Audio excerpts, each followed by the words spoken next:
नवरात्रि का पावन पर्व हिंदू धर्म में बहुत विशेष माना जाता है।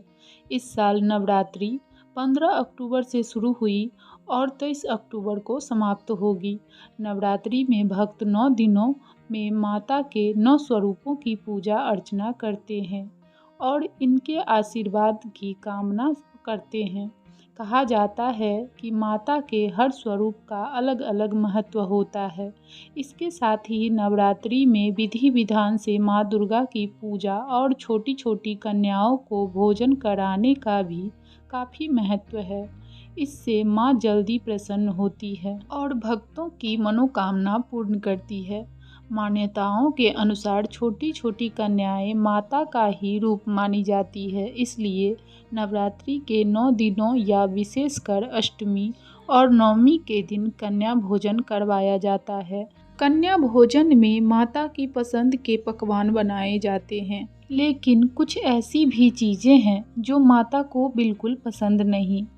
जब आप कन्या को खिला रहे हैं तो याद रहे कन्याओं की थाली में 3 पूड़ियाँ कभी न रखें।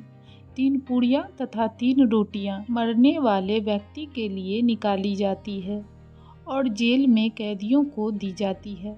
ऐसे में कन्याओं को उनकी थाली में 3 पूड़ियाँ कभी न दें, लेकिन 1-2 करके पूड़ियाँ दे सकते हैं। इससे 3 संख्या बट जाती है और दोष भी नहीं लगता। कन्याओं को खाना खिलाने के बाद अंतिम में लाल चुनरी ओढ़ाना चाहिए और भोजन में आपको खीर, पूरी अथवा चना तथा आलू की सब्जी, छोले वगैरह की सब्जी खिलानी चाहिए। पनीर आदि भी खिला सकते हैं। वैसे माता रानी की प्रिय भोजन खीर, हलवा, पूरी और छोले आदि ही है, लेकिन भूल से भी लहसुन और प्याज का इस्तेमाल कभी न करें, अन्यथा अनर्थ हो जाएगा।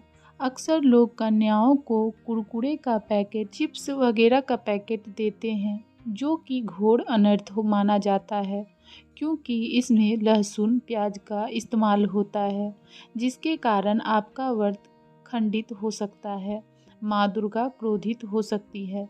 जहाँ अपने 9 दिनों तक लहसुन प्याज का परहेज किया, लेकिन आपकी एक गलती पूरे व्रत को खंडित कर सकती है। कन्याओं को डब्बा बंद कोई भी ऐसी चीज़ न खिलाएं जिसमें लहसुन प्याज होता है। मार्केट में कई ऐसी चीज़ें होती है जिसमें लहसुन प्याज का इस्तेमाल होता है। ऐसा आप कभी मत करना। कुछ लोग कन्या पूजन में खाना घर पर नहीं बनाते हैं और मार्केट से लाकर ही खिलाते हैं तथा दही जलेबी ही खिला देते हैं, जो कि शुभ नहीं माना जाता। ऐसा खाना वह लोग खिलाते हैं जिनके घर में दुर्घटना आदि हो गई हो या घर में कोई बीमार हो या मुसीबत है, तब वह ऐसा खाना खिलाते हैं। लेकिन आप स्वस्थ हैं तो ऐसा आपको भूल कर भी नहीं करना चाहिए। माता रानी दही जलेबी नहीं, आपके हाथ का बना भोजन खाना चाहती है। फिर चाहे आप घर में एक ही पूरी क्यों न बनाएं, पर आप स्वयं ही अपने हाथों से माता रानी को भोजन खिलाएं। माता को घर का बना शुद्ध भोजन अति प्रिय है। कन्याओं को प्लास्टिक के बने दोने में कभी खाना नहीं खिलाना चाहिए।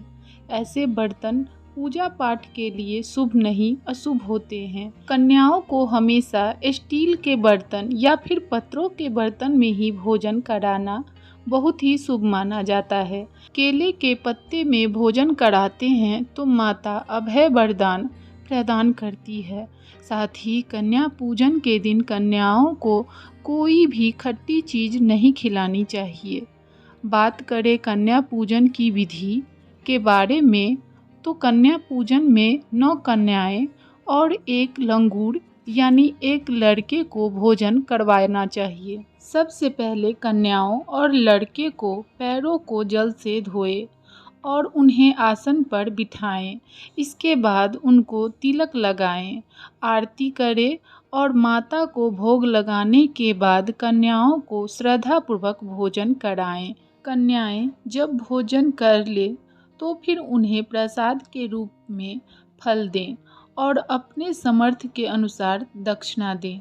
अगर वीडियो अच्छी लगी हो तो वीडियो को लाइक करें, शेयर करें और इसी तरह के वीडियोज़ देखने के लिए हमारे चैनल को सब्सक्राइब ज़रूर करें। धन्यवाद।